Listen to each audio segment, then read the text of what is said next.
Seguimos con semiología neurológica, vemos ahora funciones mentales superiores. Si bien las funciones mentales superiores se encargan de todo lo que es integración, ¿sí? Y es la única manera que tiene una persona de ser único, de ser consciente, son muchas, son complejas. Podemos nombrar praxia, palabra, lenguaje, noxia, memoria, atención, aprendizaje.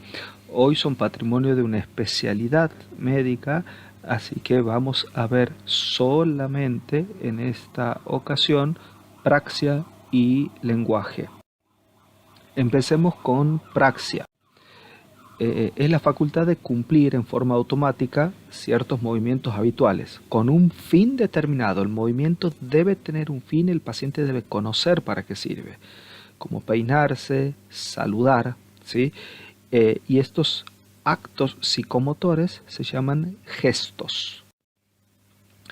Hay dos tipos de actos, lo vamos a dividir en transitivos, son aquellos actos en los cuales debo utilizar un objeto, como cepillarse los dientes, peinarse, colocarse los anteojos, vestirse, colocarse el reloj, abotonarse una camisa. Actos intransitivos en los que no necesito un objeto, les recuerdo, deben tener sentido estos actos y deben ser habituales. Esto puede ser saludar, hacer el signo del OK.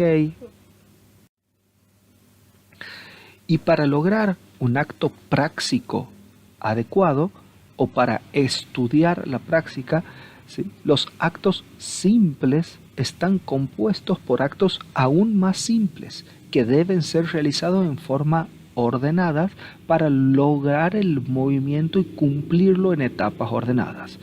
Para esto, el paciente primero, si se trata de un acto transitivo con un objeto, deberá reconocer el objeto a emplear, entender para qué sirve, conocerlo y entender su significado, decidir su utilización, evocar cada uno de los movimientos pequeños para realizar el movimiento global, y esta serie de movimientos parciales o pequeños se llama fórmula cinética del acto, y posteriormente llevar a cabo esta fórmula cinética. Hay que tener un ojo clínico muy entrenado porque hay pacientes que pueden parecer apráxicos, pero en realidad son agnóxicos, es decir, no reconocen el objeto y no saben para qué sirve. Entonces esto no es una apraxia, sino una agnoxia, pero esto es parte de otra charla.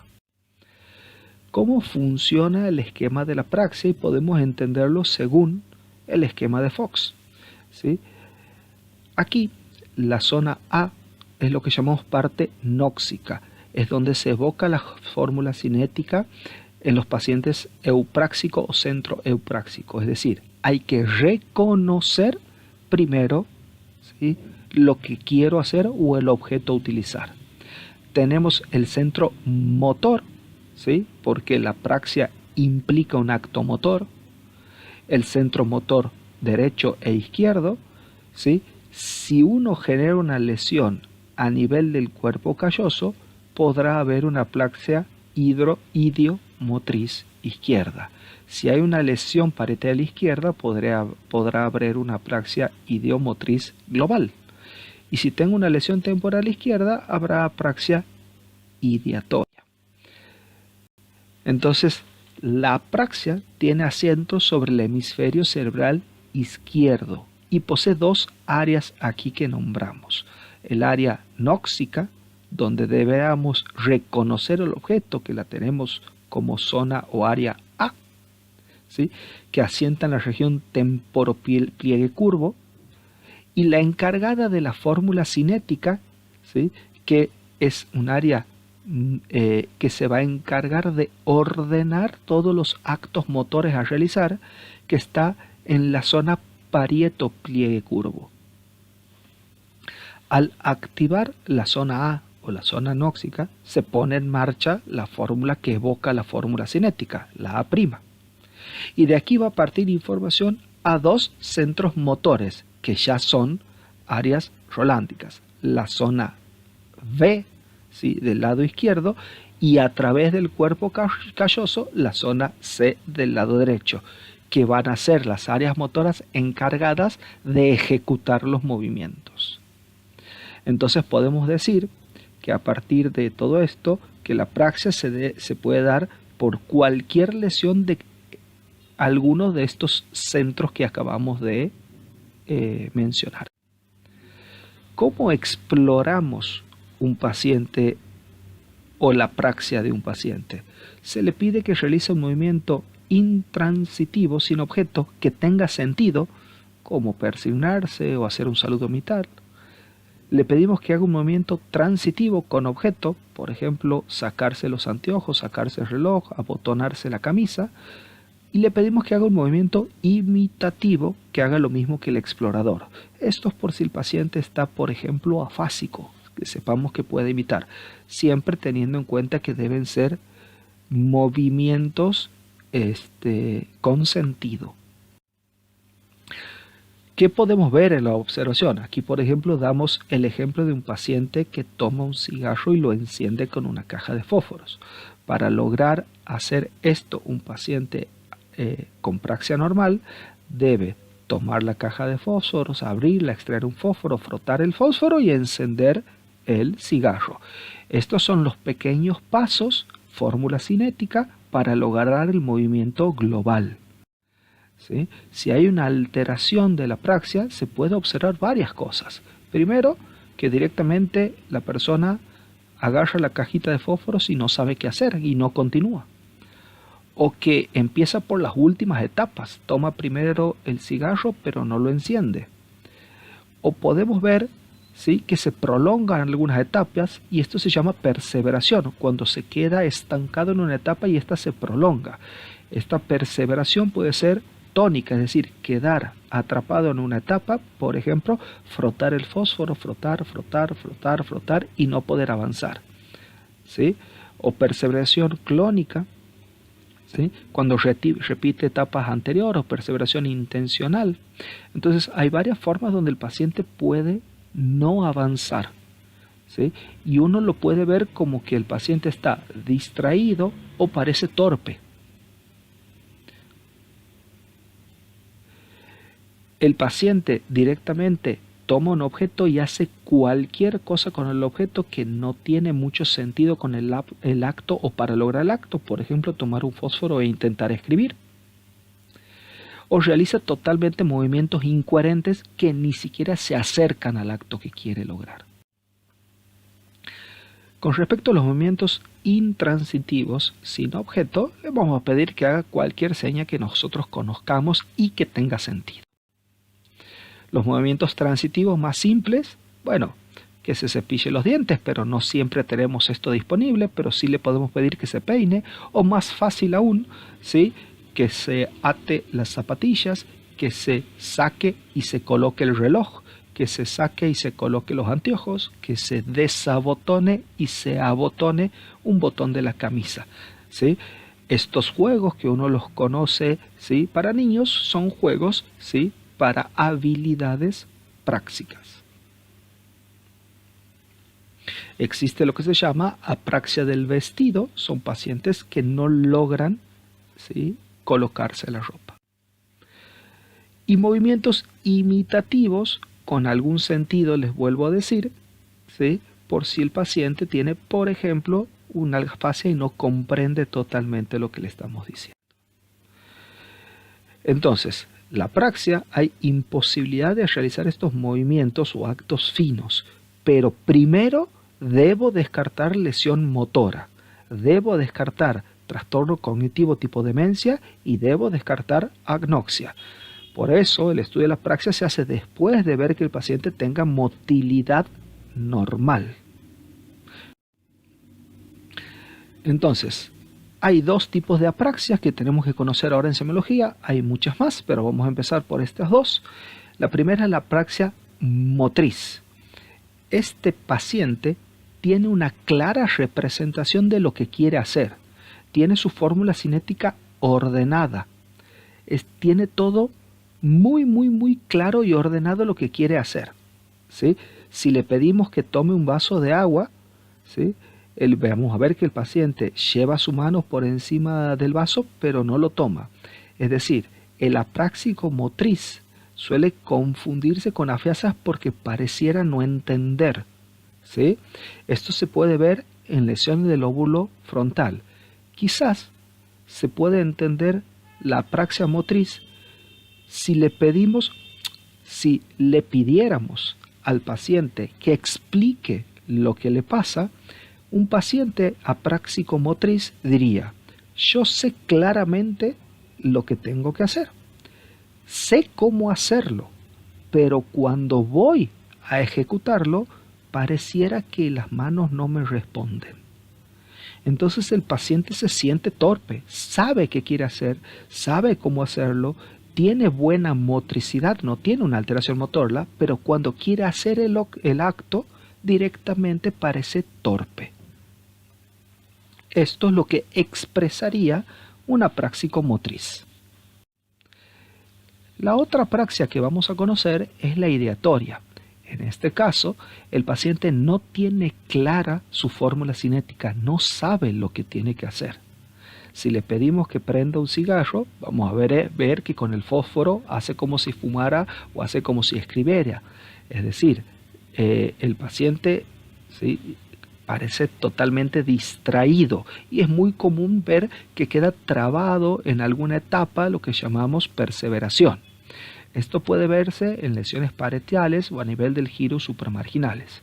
Y de la misma forma, si le pedimos a este apráxico o pudiésemos pedirle que explique lo que le pasa, el apráxico ideatorio diría: puedo hacer con mis miembros, con mis manos, lo que yo quiero, pero los actos me salen mal porque la verdad es que no sé bien lo que quiero hacer, no tengo la representación mental de lo que quiero hacer.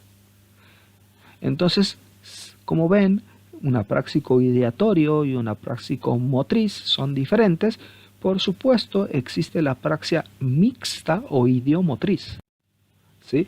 La apraxia idiomotriz o apraxia de Liebman, ¿sí?, son los pacientes, ¿sí?, que no pueden, ¿sí?, los actos espontáneos están conservados, pero no pueden realizar actos a la orden cuando le pedimos que lo hagan. Entonces aquí tenemos las diferencias más importantes en una apraxia ideatoria, ¿sí? Habitualmente es difusa y bilateral, se ven en la realización de actos complejos, el enfermo puede realizar actos a limitación pero con un gran esfuerzo de atención, sus movimientos esbozan el acto a cumplir pero son incoordinados y no logran el fin buscado. La apraxia motriz afecta aisladamente los miembros o un hemicuerpo, ¿sí? Se puede observar ante actos simples, no hace falta que sean tan complejos, no puede realizar actos de imitación y los movimientos son como amorfos o incoherentes y no se aproximan ni siquiera al acto a cumplir. En términos de valor semiológico, bueno, ¿sí?, los apráxicos ideatorios suelen verse en lesiones difusas, ¿sí?, lo que en general no facilita el diagnóstico localizador, pero el apráxico ideomotriz puede verse topográficamente, ¿sí?, en lesiones derechas o bilaterales del hemisferio izquierdo si la apraxia es aislada, ¿sí?, o en el cuerpo calloso. Vamos a ver ahora la evaluación semiológica del lenguaje y la palabra. El lenguaje es la comprensión y transmisión de cualquier concepto, ideas, sentimientos, pensamientos, ¿sí? Y la transmisión la hago mediante símbolos. Estos símbolos pueden ser sonidos, el habla, gestos, la mímica, signos, escritura, ¿sí? El lenguaje puede ser de cualquier tipo, oral, escrito, mímico, musical. Las áreas corticales del lenguaje sabemos que tenemos un área motora o área de Broca, un área sensorial o área de Wernicke, ¿sí? Y también las áreas pueden dividirse en el área motora de la palabra hablada, área motora de la palabra escrita, área de la comprensión del habla y habla de la comprensión de la escritura. Esto según lo que llamamos el cuadrilátero de Pierre-Marie, como pueden ver aquí, ¿sí? Área de la escritura, tanto en la parte frontal, motora para la escritura y para la palabra, y áreas de la comprensión del habla y de la escritura, ¿sí? Entonces tenemos el sector cognitivo-lingüístico o área de Wernicke y el sector motor del lenguaje o área de Broca. Entonces el lenguaje posee su centro en el hemisferio de la corteza dominante. El lenguaje es una función cortical, solo se va a ver afectada en las lesiones corticales. Ahora, con respecto a la dominancia hemisférica, casi el 99% de los pacientes poseen dominancia izquierda. Solo un 1% posee dominancia derecha. Esto es independiente de si son diestros, zurdos o ambidiestros. Hoy usamos cada vez menos el término dominancia y se ha cambiado por la lateralización de las funciones mentales, ¿sí? Entonces, el término dominancia hemisférica lo vamos a seguir utilizando, pero sepan que cada vez va cayendo en desuso, ¿sí?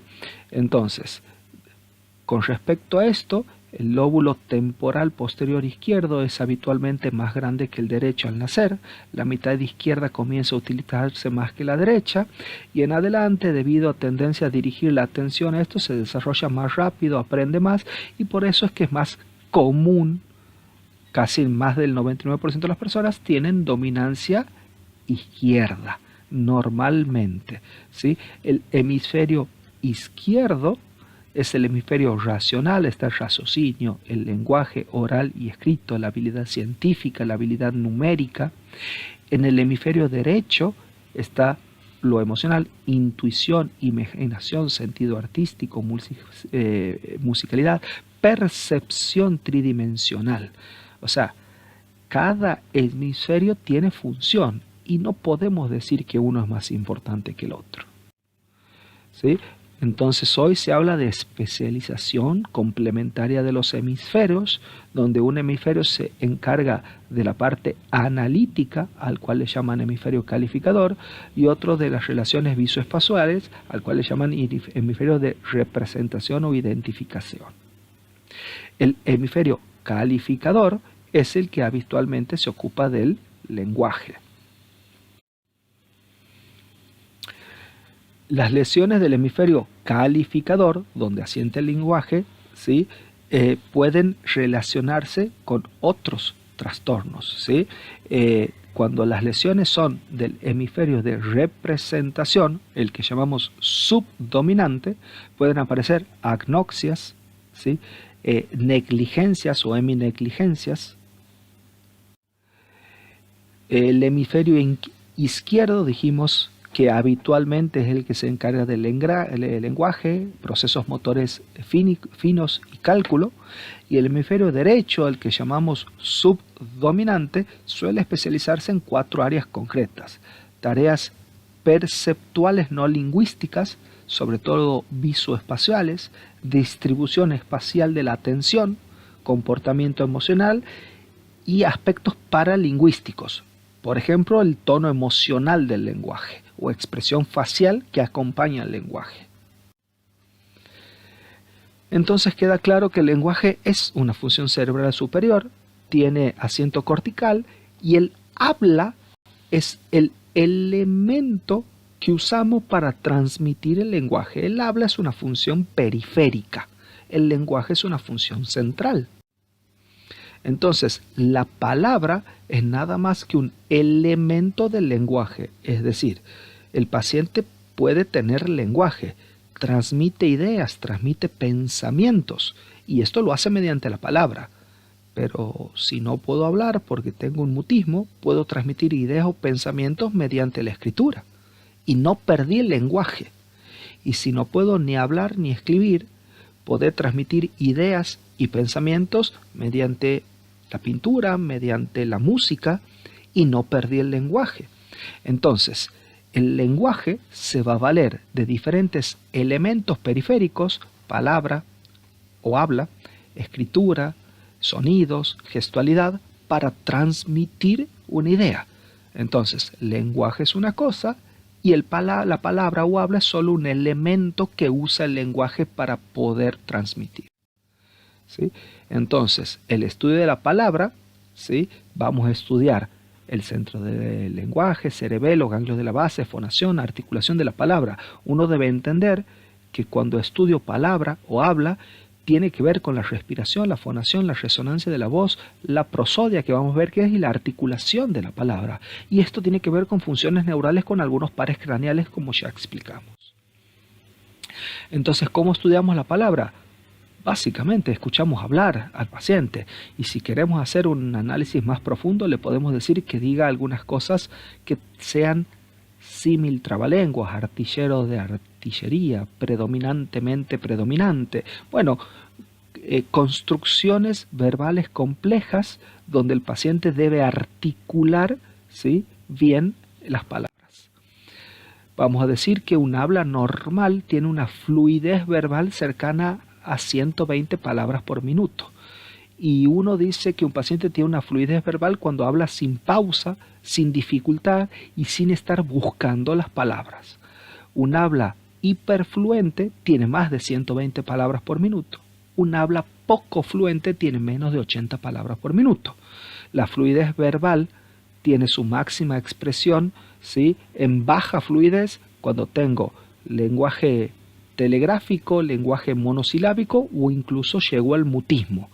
La fluidez verbal acelerada es muy característico de las afasias de Wernicke. La fluidez verbal lenta es muy característico de las afasias de Broca. ¿Sí? Entonces, habla fluente, muy rápida, con logorrea, con palabras inventadas, neologismo, y esta habla muy rápida, llena de palabras inventadas o neologismos, recibe el nombre de jergafasia. El habla no fluente tiene menos de 80 o 50 palabras por minuto, pudiendo ser telegráfico, monosilábico o incluso mutismo. Cuando un paciente está hablando, puedo encontrar palabras alteradas. Estas se llaman parafasias y podrán ser literales cuando la palabra está bien dicha, pero solo hay una letra que no corresponde, en vez de decir mercado digo mercodo. Verbales, cuando en realidad digo una palabra diferente por otra, pero que están muy relacionadas. En vez de decirle abrí la puerta, digo abrí la ventana. Y los neologismos, cuando las palabras directamente no existen. ¿Sí? Son palabras totalmente inventadas que no significan nada. La prosodia tiene gran importancia. La prosodia son los elementos melódicos del habla, el ritmo, las inflexiones y lo que le da la emoción al habla. Uno sabe cuando alguien le está hablando y está enojado, está feliz, contento, tiene un habla con severidad. Bueno, toda la musicalidad, melodismo, ritmicidad y emoción del habla se llama prosodia. Un habla totalmente monótona, aprosódica, por ejemplo, se puede ver en las lesiones extrapiramidales como el Parkinson. La disfonía es una lesión periférica que tiene que ver con la laringe o los pares craneales y es una alteración directamente del habla periférica que no tiene que ver con el lenguaje. La disartria es una dificultad del habla, no una dificultad del lenguaje. La disartria puede ser espástica porque tengo espasticidad de las cuerdas vocales, flácida, atáxica, ¿sí?, porque tengo habla escándida, que es una habla explosiva que sube el volumen y baja el volumen, ¿sí?, o disartria extrapiramidal con una voz temblorosa por un Parkinson, por ejemplo. Pero esto tiene que ver con un problema del habla, aquí no hay alteración del lenguaje. Vamos ahora a ver algunas alteraciones del lenguaje. Entonces el lenguaje es el medio por el cual nos expresamos, nos hacemos entender y transmitimos lo que nos pasa, ¿sí? Un individuo, ¿sí?, para expresar un pensamiento debe tener una idea, esto se llama etapa intelectual, ¿sí?, tener el recuerdo de las palabras que corresponden a estas ideas y poder utilizarlas, esto se llama etapa népsica, y después poder pronunciar estas palabras o etapa motriz. Ahora, el individuo que recibe el mensaje debe poder oír estas palabras, etapa sensorial, escucharlas y darle idea, etapa népsica, y comprenderlas, la etapa intelectual. ¿Sí? Entonces el examen del lenguaje debe ser breve para no cansar al paciente porque el paciente debe colaborar. Habitualmente durante el interrogatorio ya tenemos una idea muy clara de cómo están las características del lenguaje de nuestro paciente. Vamos a estudiar la palabra espontánea, repetida, la comprensión, lectura, escritura y la denominación. ¿Sí?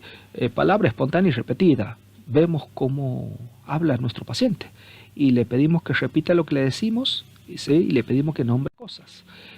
Vamos a ver que el paciente podrá tener lenguaje muy fluente, lenguaje poco fluente, lenguaje totalmente incomprensible, al cual llamamos jerga facia, con mucha fluidez verbal y muchos neologismos, lenguaje monosilábicos con poca fluidez verbal. ¿Sí? Vamos a ver si nombra correctamente, si hay parafasias verbales, literarias, neologísticas. Vamos a evaluar comprensión pidiéndole, dándole comandos simples: cierre los ojos, abra los ojos, sonría, saque la lengua, abra la boca, y viendo si comprende estas órdenes, ¿no? Si el paciente sabe leer, es decir, el paciente no puede perder una función que no adquirió. Entonces, si sabe leer, le vamos a pedir que lea algún texto simple. Si sabe escribir, le vamos a pedir que escriba algo al dictado, pero primero tenemos que conocer el nivel de escolaridad de nuestros pacientes. ¿Sí? Entonces evaluaremos lectura y escritura si el paciente adquirió estas habilidades. Y después le vamos a evaluar la denominación, y esto es de suma importancia porque hay afasias que se llaman anómicas, donde el paciente no puede nominar objetos. Básicamente le vamos a mostrar el objeto y le vamos a preguntar qué es. ¿Es una llave, es un lápiz, es una moneda? ¿Y qué características tiene? ¿Qué tamaño, qué forma, qué color? Entonces veamos alteraciones del lenguaje, pero quiero dejar claro la siguiente idea. El lenguaje es universal y es la facultad del ser humano de comunicarse, transmitir ideas, pensamientos, sentimientos, lo que uno quiera. Eso es lenguaje. La lengua es una construcción social, es un sistema de signos al que llamamos idioma y tienen que ver con un patrón mental. El habla depende de cada individuo y es una realización física del idioma. Cada uno de nosotros hablamos de forma diferente.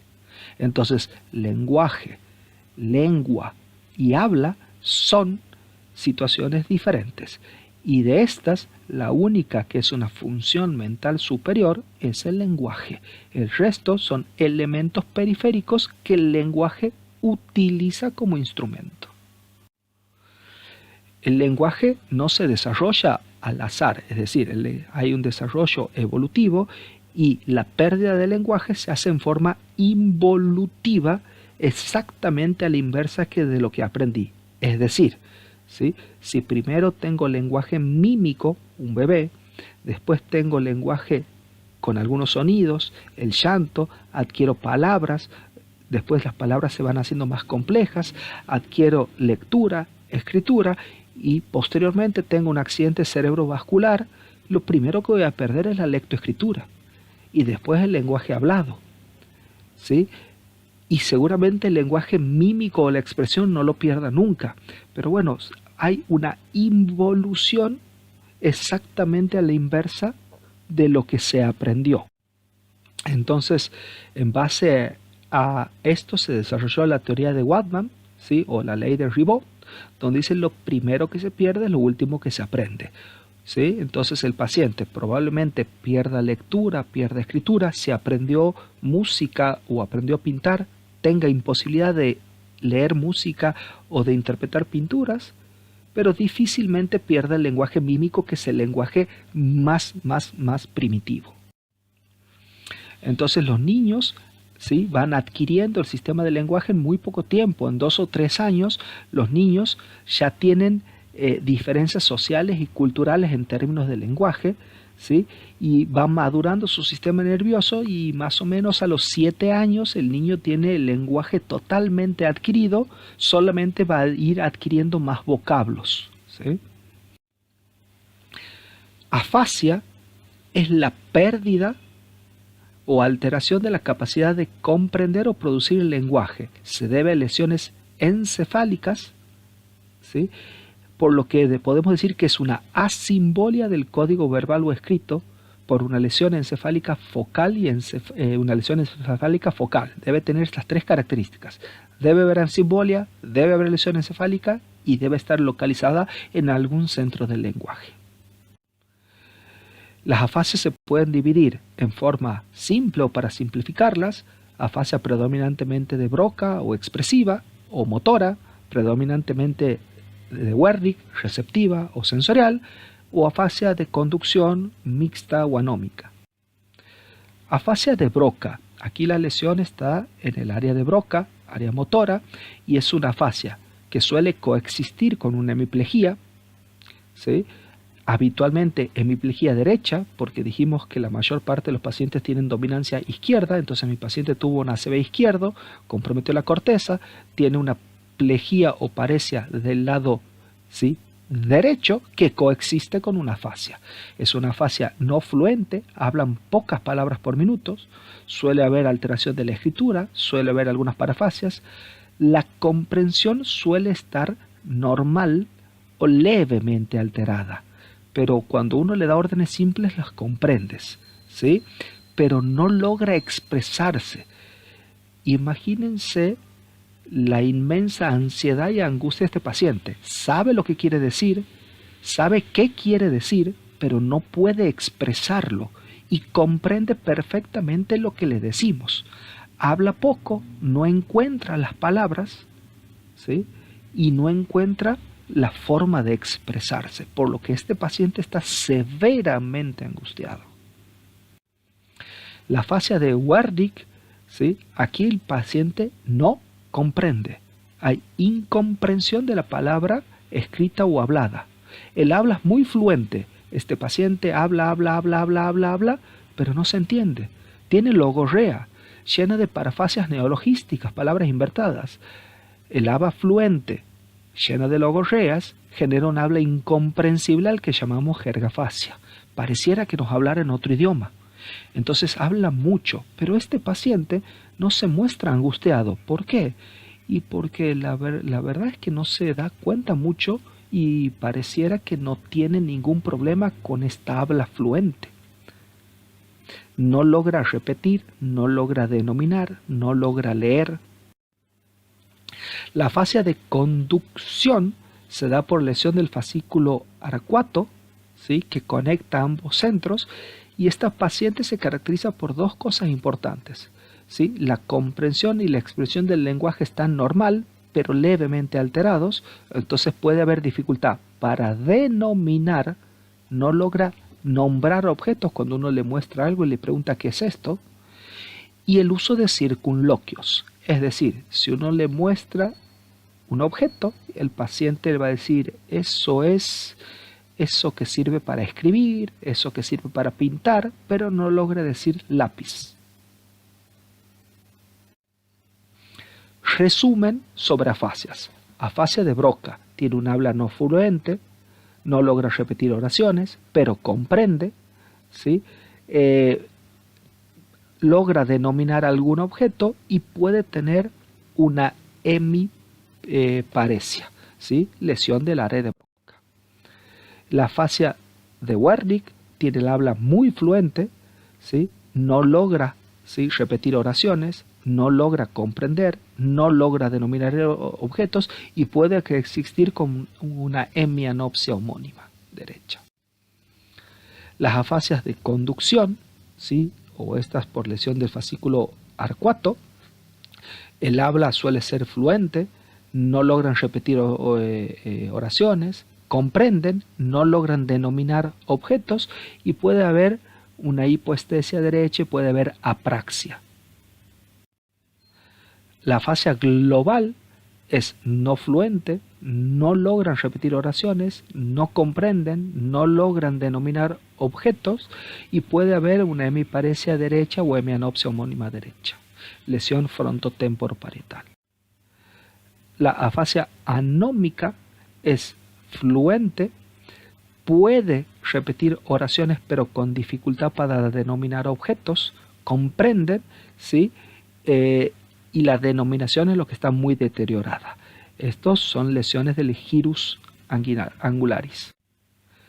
La afasia cortical motora, son hablas no fluentes, con capacidad para repetir oraciones, con compresión normal, con la denominación alterada y puede haber hemiparesia derecha. Estas son lesiones adyacentes al área de Broca. Y la transcortical sensitiva, lesiones adyacentes al área de Wernicke, hay habla fluente, con capacidad para repetir normal, deterioro de la comprensión, deterioro de la denominación y puede haber hemianopsia homónima derecha. Algunos tips a tener en cuenta en el paciente con afasia: cuando realizamos el examen de un paciente de la palabra espontánea, sí, lo primero que debemos ver si el habla es fluente o no fluente. Afasia fluente, ¿sí?, pensar en lesión de Wernicke. Afasia no fluente, pensar en lesión de Broca. Si el paciente lee y escribe normalmente, posiblemente no sea un afásico. Si hay hemiplegia o hemiparesia, pensar en que esto puede ser lesión de Broca. Si al examen, la comprensión, la repetición y la denominación encontramos que el paciente puede denominar, repetir y comprender, posiblemente, ¿sí?, no puede denominar, repetir y comprender, sea una afasia de Wernicke. Si el paciente nomina o denomina con dificultad, no puede comprender correctamente, es una afasia de conducción. Y si el paciente puede repetir y comprende, pero la denominación está alterada, es una afasia anómica. Muchas gracias.